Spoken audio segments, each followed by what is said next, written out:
Hi friends, welcome to our channel. நம்ம இன்றைக்கி இட்லிக்கு சூப்பரான ஒரு சட்னி ரெசிபி பார்க்க போகிறோம். இன்றைக்கி நான் செய்கிறது என்ன சட்னி அப்படின்னா வெள்ளை பூசணி சட்னி. வாங்க எப்படி செய்கிறதுன்னு பார்க்கலாம். ஃபஸ்ட்டு ஒரு பாத்திரத்தில் 2 ஸ்பூன் அளவுக்கு எண்ணெய் சேர்த்துக்கலாம். எண்ணெய் சூடானதுக்கப்புறம் உளுந்து ஒரு 2 ஸ்பூன் அளவுக்கு சேர்த்துக்கோங்க. கடலைப்பருப்பு 2 ஸ்பூன் அளவுக்கு சேர்த்துக்கலாம். காஞ்ச மிளகாய் 4 சேர்த்துக்கிறேன். உங்களுக்கு எப்படி காரம் வேணுமோ அதுக்கு தகுந்த மாதிரி நீங்கள் அதிகமாகவோ கம்மியாகவோ சேர்த்துக்கலாம். பெரிய பல் 3 பல் பூண்டு எடுத்து நான் இந்த மாதிரி தோல் உரிச்சிட்டு சின்னதாக கட் பண்ணி சேர்த்துருக்கேன். இதை எல்லாத்தையும் எண்ணெயில் நல்லா வதக்கிக்கலாம். ஒரு 2 நிமிஷம் நல்லா வதக்கிக்கலாம்.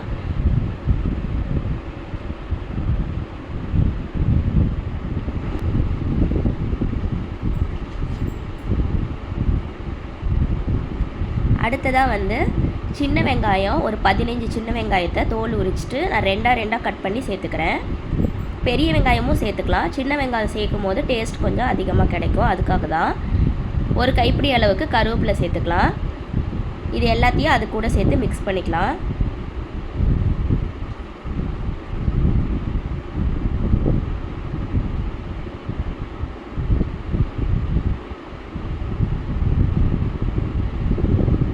வெண்பூசணி ரொம்ப உடம்புக்கு நல்லது.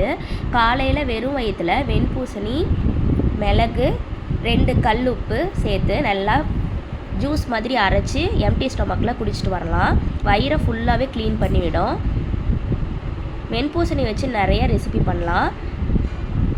இது இந்த மாதிரி சட்னி செஞ்சு சூடாக இட்லியோடு சேர்த்து சாப்பிடும் போது டேஸ்ட் நல்லாயிருக்கும். நீங்கள் இதை தோசைக்கும் வச்சு சாப்பிட்டுக்கலாம். ஃபஸ்ட்டு வெண்பூசணியோட தோலை நல்லா சீவி எடுத்துட்டு உள்ளே இருக்கிறத மட்டும் சேர்த்துக்கலாம். இந்த மாதிரி நான் கட் பண்ணியிருக்க மாதிரி பீஸாக கட் பண்ணி சேர்த்துக்கலாம். இது எல்லாத்தையும் நான் அது கூட சேர்த்து வதக்கிக்கிறேன்.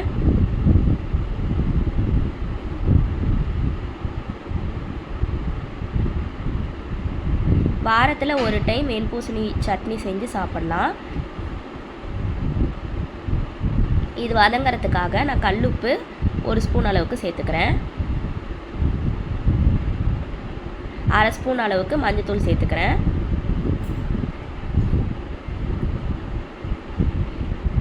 இப்போ இதையும் சேர்த்து மிக்ஸ் பண்ணிக்கலாம்.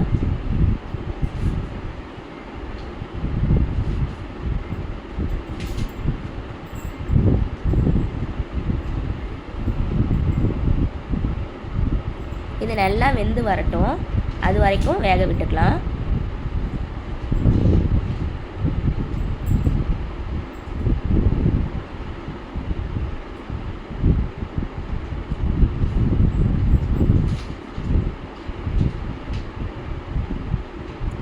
வெண்பூசணிலேயே தண்ணி நிறையா வரும். நீங்கள் தண்ணி சேர்க்க தேவையில்லை. இல்லை உங்களுக்கு அடி பிடிக்கிற மாதிரி இருக்குது அப்படின்னா ஒரு அரை டம்ளர் அளவுக்கு மட்டும் நீங்கள் தண்ணி சேர்த்து வேக வச்சுக்கலாம். வெண்பூசணி ஒரு 5 நிமிஷம் வெந்ததுக்கு அப்புறம் நான் தக்காளி சேர்த்துக்கிறேன். இந்த தக்காளி நல்லா சாஃப்ட் ஆகிற வரைக்கும் வதக்கிட்டு ஸ்டவ் ஆஃப் பண்ணிடலாம். பூசணிக்காய் சீக்கிரமாகவே வெந்துடும்.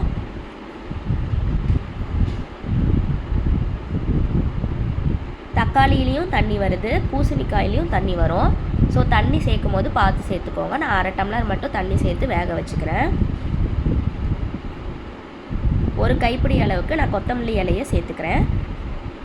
சின்ன நெல்லிக்காய் அளவுக்கு ஒரு புளியை நான் அதோடு சேர்த்துக்கிறேன்.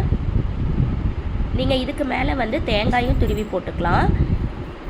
நான் இன்றைக்கி தேங்காய் சேர்க்கலை. மூடி போட்டு ஒரு 5 நிமிஷம் வேக வைங்க.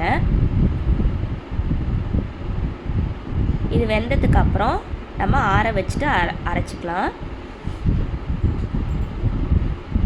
பாருங்கள், தண்ணியெல்லாம் சுண்டி இந்த மாதிரி வெந்துருச்சு. தக்காளி நல்லா சாஃப்டாகிருச்சு, பூசணிக்காயும் வெந்துருச்சு. இப்போ ஸ்டவ் ஆஃப் பண்ணிடலாம். இது நல்லா ஆறுனதுக்கப்புறம் நான் மிக்ஸி ஜாரில் சேர்த்துட்டேன்.